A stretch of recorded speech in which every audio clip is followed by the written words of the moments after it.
Hello there.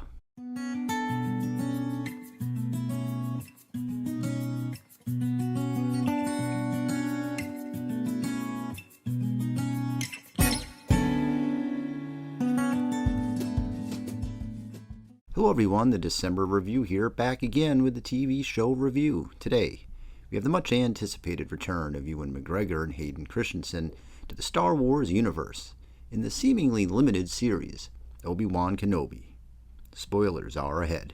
It's been fun the past few weeks waiting for Wednesdays to get to the next chapter in this short 6-episode run. With the total story revealed, did it make sense to use the Force and showcase two beloved characters during a time frame in between films?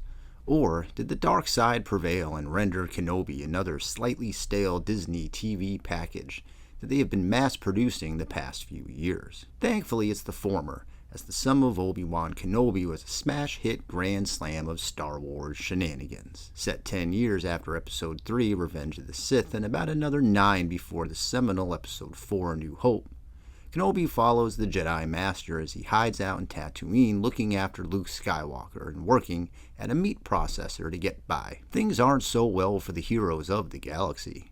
With Order 66 rendering all remaining Jedi into seclusion, the Empire has its evil reins tightly grasped around all who walk the vast landscapes. Within the Empire's hold of destruction lies the Inquisitors, the strong arm of the dark side hunting Jedi across the planets. Led by the Grand Inquisitor who, alongside the fifth brother and third sister, will this group of ruthless antagonists strike fear into all who cross their path. Ben Kenobi is of much interest to our Inquisitors, most importantly Reva, the third sister, who is hell-bent on finding Ben and bringing him back to Darth Vader. In an effort to lure him out, they kidnap one Leia Organa, and it's up to Obi-Wan to save the day. First and foremost, it's great to be back with some of the featured cast of the Star Wars universe. While the Mandalorian and Boba Fett shows have laid the groundwork for what Disney is aiming for in its small-screen adaptations of this cultural phenomenon, for me, they left a lot to be desired in its story arcs, foregoing at times an emotional connection and feeling a bit forced. Oddly enough, while those shows are free to create any story it wants to tell, it's a lack of creativity that really holds them back. So one would assume that telling this story, which showcases Ben, Anakin Skywalker, and a host of other well-known and established characters, would be held back by its own constraint, having to play by a fate which we already know. Thankfully, the series manages to breathe much-needed new life into Star Wars, and it did so by going back to its roots. The series started off much like the others. The setup is slow, showing us the result of the past decade on Ben. His faith is lost, his powers are gone. He lives in fear, hiding among the workers on the planet. Much of the early action lies with the Inquisitors and their internal power struggle. I found their live on-screen debut to be compelling, and rather reminiscent of the Cenobites from Hellraiser. The show got better as it went along. In Episode 3, I thought they did a lackluster job with the Obi and Vader meetup. This was eventually erased as the pair had what you could call an exceptionally well-crafted final fight. In fact, the last 2 episodes were on par with all of the best moments in the Star Wars franchise. From the prequel callback showcasing the lightsaber training to its epic, and I mean epic final confrontation between good and evil, it was everything great about the series. For new characters, the third sister was an interesting journey. Her narrative shifted and changed as things moved along.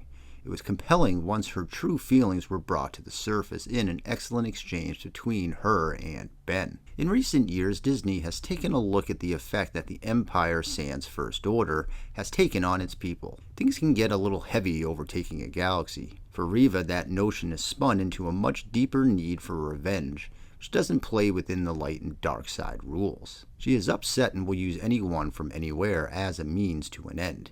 That's something we don't usually see, and once those motives were shown, it made for some excellent and once again compelling viewing. Continuality was a big concern, especially after the first few episodes. Trying to fit a new Star Wars story inside the chapters can be tricky, especially dealing with the main cast.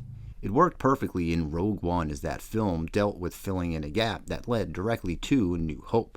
With established dialogue parameters, Obi-Wan raised some questions, but as the story played out, I thought the show did a good job blurring the lines, then finding its way back So most, if not all, of those new revelations can still fit within the overall context of the franchise. There were talks that this was going to be a movie originally, and with the backlash Star Wars has received in recent years for its theatrical releases, this shift to TV is starting to get a bit thin. If you are a Star Wars and Marvel fan, it's great to have so much content, but more doesn't always mean best. And for as great as Obi-Wan is, it still feels like a TV show because it is. And something like this would have benefited from that viewpoint. This was a billion-dollar summer blockbuster chopped up to drive subscriber counts. But such is the world we live in for our fandom. Doesn't change the fact that Kenobi is well worth watching, with a great cast, fantastic returning characters, and an emotional roller coaster that really hit its mark during the second half, and finished things off with one of the best final episodes that you'll see. The journey for Ben Kenobi from Lost Wanderer to his return as Jedi Master is all the best things Star Wars can offer. It's not perfect, but neither is General Kenobi. But by the end of it all, you will regain your trust in the Force.